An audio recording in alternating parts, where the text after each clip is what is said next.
বন্ধুরা, তোমাদের বলেছিলাম আমার পাখাটার কোনো গন্ডগোল হয়েছে। ওই যে মিস্ত্রি এসছে, দেখো সকাল সকাল আমাদের বাড়িতে মিস্ত্রি চলে এসছে। ও পাখা ঠিক করে দিয়ে চা খেয়ে তারপরে চলে গেল। আর এদিকে দেখো তোমাদের দাদা আমিও চা খেলাম, ওই একসঙ্গেই সবাই মিলে চা খেলাম। চা খেয়ে তোমাদের দাদাও আবার কাজের উদ্দেশ্যে এই যে রওনা দিচ্ছে। তোমাদের দাদা বেরিয়ে পড়লেই তারপরে আমার আবার সংসারের কাজ আছে। সংসারে সমস্ত কাজ করতে হবে। এই যে তোমাদের দাদা দেখো বন্ধুরা, ও যাচ্ছে। আর ও সাইকেল চালায় বন্ধুরা, এরকম ধীরে ধীরেই সাইকেল চালায়, জোরে চালায় না। আর এখন তো সে শরীর খারাপের পর থেকে আরোই আস্তে হয়ে গেছে। তাহলে চলো বন্ধুরা। নমস্কার বন্ধুরা, ইএনকে চ্যানেলের পক্ষ থেকে তোমাদের সকলকে স্বাগত। আশা করছি যে যেখান থেকে আমার ভিডিওটা দেখছো তোমরা সকলে ভালো আছো। আমরাও সকলে মোটামুটি ভালো আছি। বড়দের প্রণাম, ছোটদের ভালোবাসা নিয়ে আমি ব্লগটা স্টার্ট করছি। আর বন্ধুরা, ভিডিওটা স্কিপ না করে তোমরা পুরোটা দেখো। দেখলে আশা করছি তোমাদের ভালো লাগবে। ভালো লাগলে লাইক কমেন্ট আর প্রচুর প্রচুর বন্ধুদের কাছে শেয়ার করে দিও। সকাল সকাল তোমাদের দেখালাম আমার পাখার মিস্ত্রি, কারেন্টের মিস্ত্রি এসেছিলো। এসে পাখা ঠিক করে দিয়ে গেছে। পাখার প্লেটগুলো ঢিলা হয়ে গেছিলো, ওই জন্য অত আওয়াজ হচ্ছিলো। আওয়াজের তো আর ভয়েতে আমাদের পুচকিটাকেও মানে ঠিকঠাকভাবে করতে পারে। পুচকি রয়েছে ঘরে, ডোরা রয়েছে। আমাদের কিছুদিন আগে আমার দেওরের ঘরে পাখার প্লেট, এমনি পাখা চলছে, চলতি অবস্থা পাখার প্লেট খুলে পড়ে গেল। এবার কেউ ছিল না বলে তাই, নাহলে কারোর না কারোর একটা ক্ষতি হয়ে যেত। আর যদি আমার ওরকম হতো, জানি না কিসের জন্য ওরকম হচ্ছিলো, আমরা জানতাম না যে পাখার ব্লেড ওই রকমই হয়েছে বলে। তা ও মিস্ত্রিরা তো ধরতেই পারবে, তাই না? এসে ঠিক করে দিয়ে গেছে। পাখার আর সেরকম কোনো আওয়াজ হচ্ছে না, যেমন নর্মাল আওয়াজ হয় সেরকমই আওয়াজ হচ্ছে। তা বন্ধুরা, এখন বাজে 8:30। 8:30টাও না, মানে 8:10 হয়েছে। তোমাদের দাদা কাজে বেরিয়ে গেছে। এদিকটা ধোয়া ধোয়া লাগছে। তা তোমাদের দাদা কাজে বেরিয়ে গেছে। চা খাওয়া হয়ে গেছে। ওই মিস্ত্রিকে চা দিলাম, আমি খেলাম, তোমাদের দাদাকে দিলাম। তোমাদের দাদা চা খেয়ে বেরিয়ে গেছে। আমি এবার একটু টুকটাক ঘরের, যদি ঘরে সেরকম কোনো কাজ নেই, কারণ বাসের সমস্ত কাজ তো আমার হয়ে গেছে, মিটিয়ে আছে। এবার কি রান্না করব, আমাদের মায়ের জন্য, আমাদের মাছ আছে, মাছ রান্না করব। আর মায়ের জন্য তো কিছু রান্না করতে হবে। তা আমাকে এখন ফ্রিজ খুলতে হবে, দেখি কি রান্না করলে হয়, আমি সেই বুঝে সেই রান্না করব। তাহলে চলো বন্ধুরা। এই যে দেখো, দাঁড়াও তোমাদের, সকালবেলা গোপুর সেবা হয়ে গেছে, পুজো সেবা সব কিছু হয়ে গেছে। আমাদের এই গোপুর এই জামাটা না বন্ধুরা, এটা সুতির পিওর কটন একদম, খুব সুন্দর হয়েছে। এই জামাটা আমার বোন দিয়ে গেছে, খুব সুন্দর হয়েছে জামাটা, আমার খুব পছন্দ হয়েছে। তাহলে চলো বন্ধুরা, আমি রান্নাঘরে যাই। রান্নাঘরে গিয়ে দেখি, ফ্রিজ খুলি। এখন ফ্রিজ তো ঘরেই থাকে, ফ্রিজ খুলবো, খুলে দেখবো কি রান্না করলে হয়, সেই বুঝে রান্না করব। রান্না করলে তোমাদের ঘরে আমি দেখাবো কি রান্না করেছি। তা চলো বন্ধুরা, আজকে না ভাবছি তোমাদের রান্না শেয়ার করব। আর আজকে অনেক দিন তোমাদের রান্না শেয়ার করা হয়নি, আজকে তোমাদের রান্না শেয়ার করবো। তাহলে তো প্রথম থেকে শেষ পর্যন্ত তোমরা দেখতে থাকো, আমার সঙ্গে থাকো। রান্নাঘরে চলে এসেছি। ভাত হয়ে এসছে, ভাতটা নামাবো। এই দেখো, ভাত হয়ে এসছে, ভাতটা এবার নামাবো। নামিয়ে এই যে ডাটা, কুমড়ো আর আলু দিয়ে এটা একটা মাখা মাখা তরকারি হবে। এই তরকারিটা তোমাদের শেয়ার করবো। ঢ্যাঁড়সগুলো কাটা হয়নি, এখনও কাটবো। এই ঢ্যাঁড়সগুলো ভাজা করবো। এই হচ্ছে মায়ের জন্য।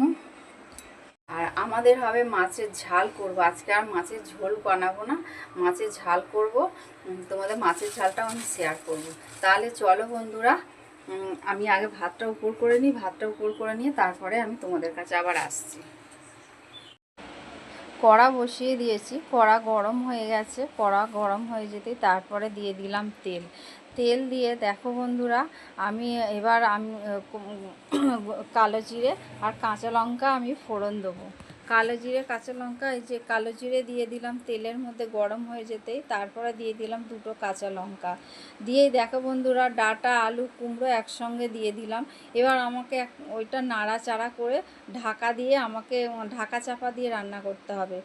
এবার ঢাকা চাপা দিয়ে একটু ভাজা ভাজা করে তার মধ্যে দিয়ে দিলাম জিরে গুঁড়ো, ধনে গুঁড়ো আর সামান্য পরিমাণে লঙ্কা গুঁড়ো দিয়েছি কালারের জন্য। আর দিয়ে দিলাম জল, যাতে না মশলাটা পুড়ে যায়।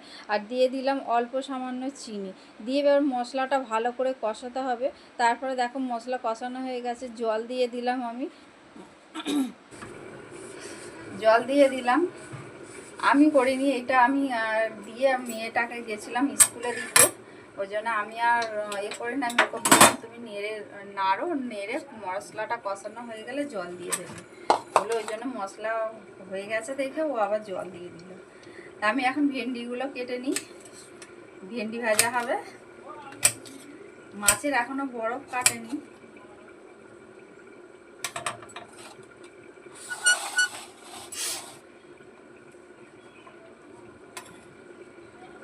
টাটকা নিয়ে আসলে কোনো অসুবিধা হয় না, আর ফ্রিজের মধ্যে থাকলে পরেই বরফ ছাড়তে ছাড়তেই অনেকটা সময় যায়।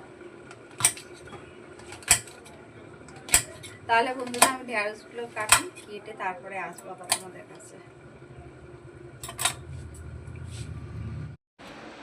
জল দিয়ে দিলাম, এবার জল দিয়ে যতক্ষণ না সিদ্ধ হচ্ছে, ডাঁটা আলু কুমড়ো তো তাড়াতাড়ি সিদ্ধ হয়ে যাবে, আলুও তাড়াতাড়ি সিদ্ধ হয়ে যাবে। তা বন্ধুরা দেখো বন্ধুরা, কালো জিরে কাঁচা লঙ্কা ফোড়ন দিয়ে ঢেঁড়সটা আমি দিয়ে দিলাম। এবার ভাজা ভাজা করব। লবণ দিইনি, লবণ দেবো লাস্টে, আমি এখনও লবণ দিইনি। তা বন্ধুরা আমি ভিডিওটা আজকে আমার দেরি হয়ে গেল ছাড়তে, 10:30 বেজে গেছে, কারণ পুষ্টিকে নিয়ে একটু স্কুলে গেছিলাম, আর স্কুল থেকে এসে আবার রান্নার এখানে ফিরে গেছে, আমি ভুলে গেছিলাম একদম। এখন মনে পড়তে সঙ্গে সঙ্গে আমি ভিডিওটা পুরো কমপ্লিট করে রেখে দিয়েছিলাম, পোস্ট করতে বাকি ছিল 15 মিনিটের মতো, ওই জন্য বাকি ছিল বলে বন্ধুরা আমি তখন আর দিতে পারিনি। এখন এই মাত্র এখন ছাড়লাম। ঢেঁড়সগুলো সিদ্ধ হয়ে গেলে আমি লবণ দেবো। আমি লবণ আগে দিই না, আমি পরেই দিই। ওই ঢেঁড়স ভাজার মধ্যে না একটু যদি পেঁয়াজ দিতাম, পেঁয়াজ দিলে খুব ভালো লাগে খেতে, আর পেঁয়াজটা দিতে পারলাম না কারণ ওই আমাদের মা খাবেন না, ওই জন্য আমরা পেঁয়াজ দিইনি। অনেক কিছুর মধ্যেই আমরা পেঁয়াজ দিই না, যেমন শাকের মধ্যে রসুন দিতে পারি না মায়ের জন্য, কারণ আমরা খাবো, মা খাবে না, একটা কেমন লাগে না দেখতে, ওই জন্য ওনার জন্য আমরা অনেক কিছুর মধ্যেই পেঁয়াজ রসুন দিই না। মানে দিলে ভালো লাগে খেতে, কিন্তু কিছু করার নেই, ওনার জন্য আলাদা আমাদের জন্য আলাদা করব, সেটা তো কখনো হয় না। ওই জন্য মানে আর সময়ও লাগে দুটো আলাদা আলাদা করতে, ওই জন্য করিও না। তাহলে চলো বন্ধুরা, পুচকে স্কুলে দিয়ে এসছি, ওই অঙ্গনারী স্কুলে, ওকে এখন ওই স্কুলে অভ্যাস করানো হচ্ছে। ওই যাচ্ছে, ও গিয়ে কি কান্নাকাটি কিছু করে না, চুপচাপই থাকে, সবার সঙ্গে মিলেমিশে থাকে।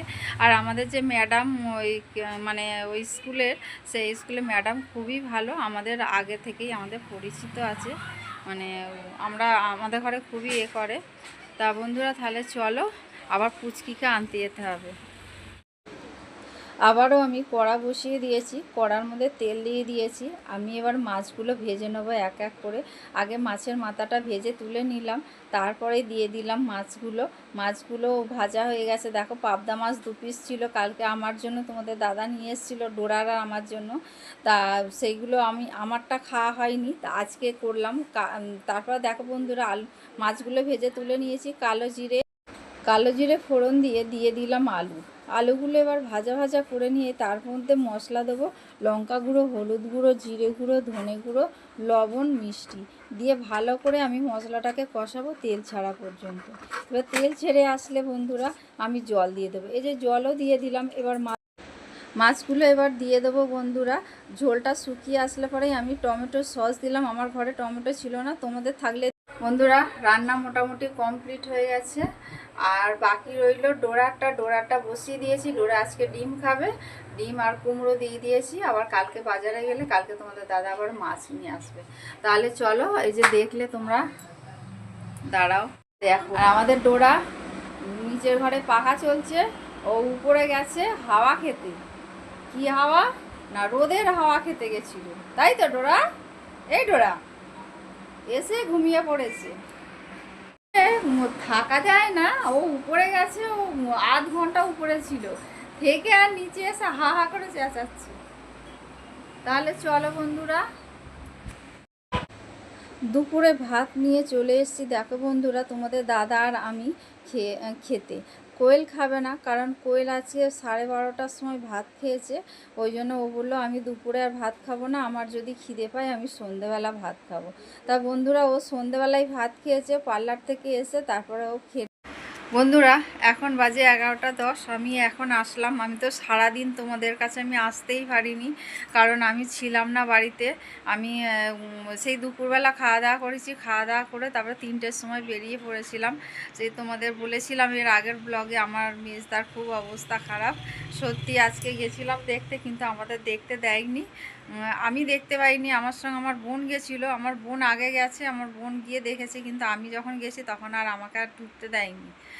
আমাকে বললো আইসিইউতে একজনের বেশি ঢোকা যাবে না। ওই আর অনেকজনই এসছিল। আমার ওই জাতুতো দাদার দিদি শ্বশুর বাড়ির থেকে অনেকে দেখেছে, কিন্তু তার মধ্যে আমিই দেখতে পাইনি। দেখা দেখা যাক, আমি যদি আবার এর মধ্যে আর যেতে পারবো কি জানি না। যা রাস্তাঘাটে গন্ডগোল যদি কিছু হয়, আজকেই যেতে দিচ্ছিল না, জোর জবরদস্তি করে আমি গিয়েছিলাম, কিন্তু ভাগ্যে নেই আমার দাদাকে দেখার, আমি দেখতে পারলাম না।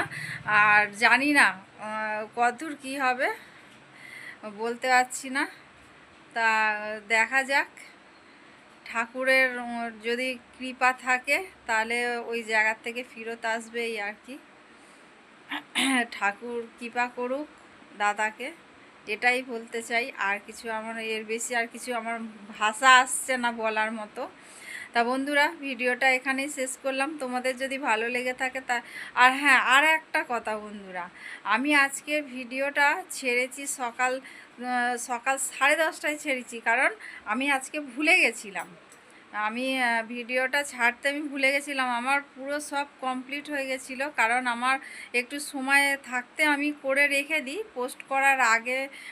মানে আমি সমস্ত কিছু করে রেখে দিই, আর সময় হলেই আমি পোস্টটা করে দিই। কিন্তু আজকে আমি পুচকিকে নিয়ে, আমাদের ডলকে নিয়ে স্কুলে গেছিলাম, তা আমি ওখানে ভুলে গেছি। আমি তোমাদের কাছে তখন আর পোস্ট করা হয়নি। তা 10:30টার সময় মনে পড়লো, মনে পড়তে তারপরে আমি আবার মানে ভিডিওটা আমি ছাড়লাম। তা আর গেল কখন জানো, এই রাত 10টার সময় গেছে আমার ভিডিও। মানে আমি জানি না, আমার ফোনে কিছু একটা কোনো গন্ডগোল হচ্ছে। আমি শুক্রবারে যাব ফোনের দোকানে, কি অসুবিধা হচ্ছে আমি জানি না। এর আগেও হলো একদিন, আবার আজকেও হলো এটা। তা বন্ধুরা ভিডিওটা আজকে এখানেই শেষ করলাম। তোমাদের যদি ভালো লেগে থাকে তাহলে লাইক কমেন্ট আর প্রচুর প্রচুর বন্ধুদের কাছে শেয়ার করে দিও। আর তোমরা ভালো থেকো, সুস্থ থেকো, সাবধানে থেকো, এই বলে আজকের ভিডিওটা রাখলাম। পরের দিনে ডোরা আর আমার সংসার নিয়ে আমি আবার তোমাদের কাছে চলে আসবো। তাহলে এই বলে আমি রাখলাম বন্ধুরা, টাটা, ধন্যবাদ বন্ধুরা।